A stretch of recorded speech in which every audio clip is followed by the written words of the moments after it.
guys, I'm Kira, and today you'll learn how to pronounce the word ni, or not. The word ni is a particle, and that means that most often it is not stressed, and the ye sounds like an e. In those phrases where the ye is pronounced like a ye, textbooks and dictionaries make this clear. The n has a hint of a y sound in it, and we need to pronounce it with good Russian default mouth position.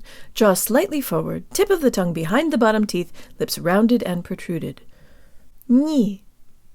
Ni. Ni.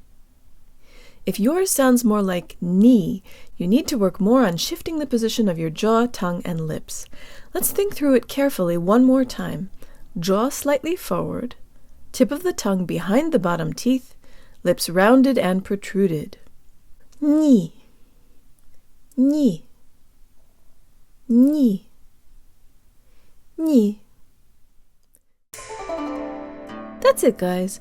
Be sure to subscribe on YouTube, share my videos, suggest a word, and check out my video course at unlockingrussianpronunciation.org, where I explain why some letters sound different in certain situations and how you can learn to predict and pronounce all of the subtleties.